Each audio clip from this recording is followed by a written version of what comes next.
Alright, hey there guys, how's it going? Bancia77 here again. No new knives have arrived recently, but I have, I guess, gotten a bit bored during the evening and pulled apart some of the knives to give them some modifications. The Spyderco I've done nothing with, but you know, it's a nice knife, drops freely, opens easily, and because of how this one worked, I wanted to make the bird, the meadowlark too, operate in a very similar way. When I first got this knife, it was at a very strong torsion or tension bar, spring bar in there for the lockback, which sort of held it in place well and just made it difficult to open. Not difficult, but you know, had a lot of pressure on that bar to open it. So what I've done is I've pulled it apart and I've taken some of the tension off of the lock bar in there, or the tension bar, to make it sort of a much easier knife to open, as you can see. So you know, nothing you can't do with your knives to make them work better or smoother. It's still no blade plate, a tiny little bit of up and down, fraction of up and down blade play, but I guess, you know, without as much pressure from that tension lock as there was previously, I guess you could expect something like that. So yeah, so that's basically the modification that I've done to this bird knife, and it's worked pretty well. I'm happy with it. Really smooth to open, smooth to close. No, the CRKT, so that was initially, this is the drifter, was initially a difficult one to open. A bit of oil and I guess touching up on the pivot screw, just removing some of the tension against the washers. It still doesn't fall freely, still pretty tight in there. It's Teflon washers, so, but that now opens pretty smoothly. Also, when I pulled this apart, I found that these birds, they run on the bronze washers, extremely thin, but yeah, so bronze washers on these little beauties. Another knife I did a modification on, and I'm still working on it, is the Utilitac. I found that when I would get a grip on it, the sharpness of the angles on the scale here would create a hot spot on my middle finger, like that. So what I did here was I removed some of the scale material just to create a nice smooth space there. I also tried to, I haven't completed it yet because I don't have the proper size standoffs for it, just give it a bit of a flow through design. So I've removed part of the backspacer here. Doesn't look great at the moment, but I guess it gives you a bit of an insight into sort of the blade when it's closed. You can see the blade in there. So, you know, just some little things that I get to tinkering with when I'm a little bored, I guess you could say. You saw the Emerson CQC7K that I'd broken the pivot on, and I had to put a different pivot in there from one of my other knives. Sort of I've marked up the stainless steel back a bit, and I had to drill out the holes in the liner to fit a bigger pivot in there, and also I had to drill a hole in the blade to fit a bigger pivot in that. Now this steel is hard, and I don't have the best drilling equipment, so it took quite some time.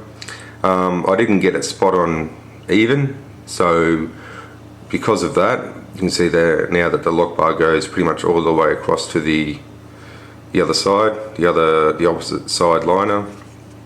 And I've also had to put a little bit of I guess tape in here to stop the up and down play on there. But you know, it's still functional, it still works well.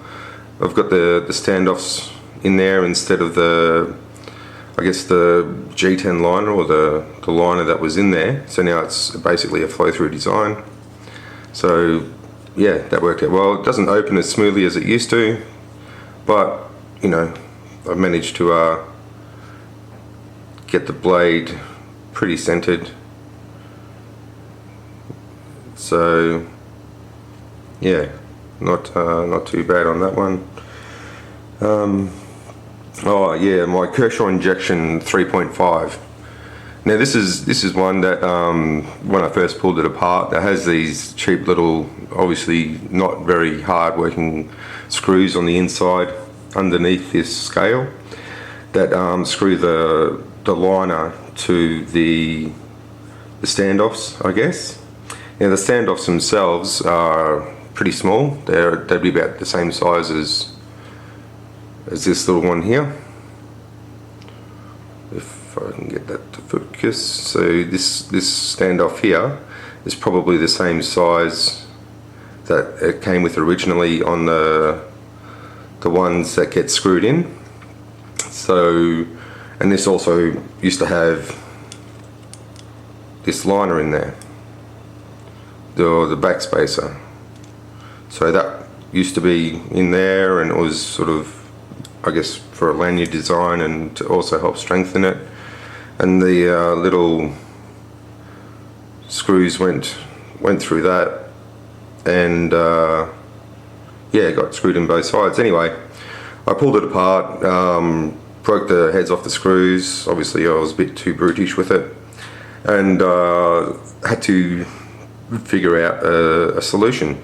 So what I'd done is I'd got some standoffs and drilled the holes in the liner a little bit bigger to allow for the smaller end of the standoff to go up into the liner. And I was also able to use some better screws with regards to that. So let's get this to focus. Anyway, so basically that's what I've done with that. And also, if you've ever seen a Kershaw injection, the 3.0 or the 3.5, you'll know that the slots in the G10 here are just in the G10, not in the stainless steel liner.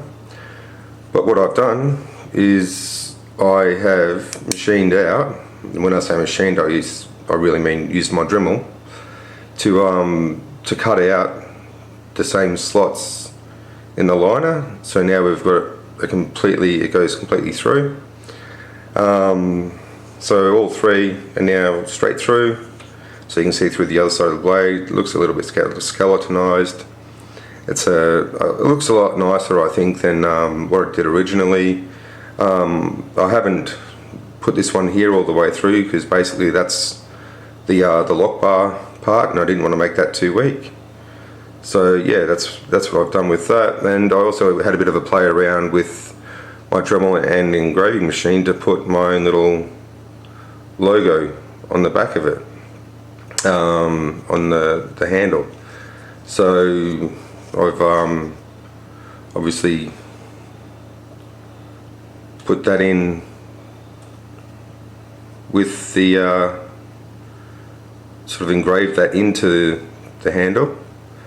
And the fun part about this is that when my, I guess, girlfriend got home, she wondered why I had a nail polish, and that was basically an orange sort of nail polish here I've used to fill the parts that I had engraved out, and then I put a clear coat over the top to give it a little bit of shine. So you see there that, yeah, I've got my own little logo there. Basically they're just my initials, which I guess you don't know. So yeah, that's what I've done with that. I've used the blade a little bit, so it's got some scratching on it. But yeah, now I've done this work with this knife, I really enjoy it. It's nice, sort of closes well, opens well. So yeah, that's a good little tip. And also the Lion Steel knife that I did a review on recently, my most recent acquisition. After the review and after playing with it for a little bit, I noticed that the stainless steel lock bar insert here was very sharp. It had sort of right angled edges, and it came out about 1.5 mils, or out about 1 mil from the lock bar and from this top part of the, I guess, bolster, if you can call it that. And it was a right angle and it was quite sharp, so you know, if you're holding it and just playing with it, you'd be pretty much, you could slice your thumb up on this little part here that was protruding. And also once you had opened it and you had your fingers in there, it would also sort of scratch against and cut up your fingers a little bit. So what I've done is, I shouldn't have done it, I'm glad I've done it, but you know, is I've taken some 600 grit sandpaper, I've pulled the insert out and I've sanded it down to give it a much smoother flow around this part of the knife. So now it doesn't grip your hand when you're holding it. There's no more, it doesn't sort of grab your skin in the choil there anymore. And it's yeah, it's pretty nice. I'm happy with the way it's turned out. It needs a little bit more of a polish on the top here and in the middle to make it completely line up, but sort of, as you can see there,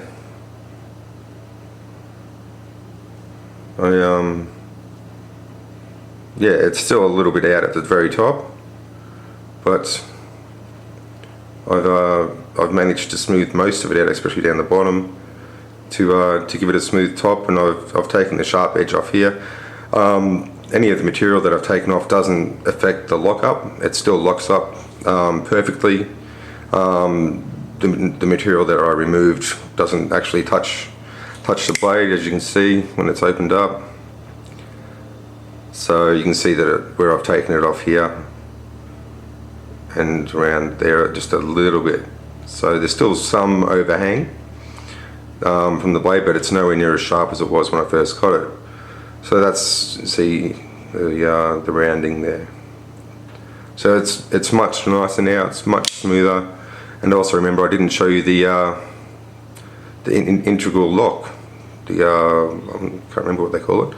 So basically, what that is you rotate this, and there's a little leg sitting down in here, and as you rotate it, it pushes down on where the over travel stop is, which stops you from being able to unlock the knife while it's open.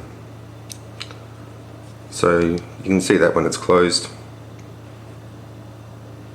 If I can get the right angle, so you see that little leg sticking out, a little shiny bit in the background there.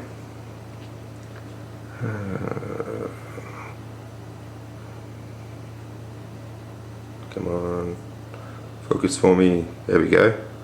See that little shiny bit there? So when you rotate it, that little leg that's sticking out there pushes against where the over travel would be on the lock bar, and it holds it down. It stops you from lifting it and unlocking the knife while it's open. So yeah, so that's what I've done for this one, and I'm pretty happy with it. It looks pretty good. It's, yeah, like I said, it just needs some fine tuning there, but yeah, happy with that. So I guess in lieu of a new knife video, there's some, I guess, modifications that I've done. Let me know what you think. I like the flow through design of knives, so that's why I've removed the backspacer from this, put in the standoff, so it's still just as strong. It doesn't allow any sort of push together or anything like that, and also the removing of the material from the stainless steel liner has allowed for a bit more of a skeletonized look. Obviously then adding my own little touch to it. So anyway, thanks for checking the video out, guys. Let me know what you think, like I said, and hopefully, fingers crossed, I will have my knives that I've ordered recently delivered soon. The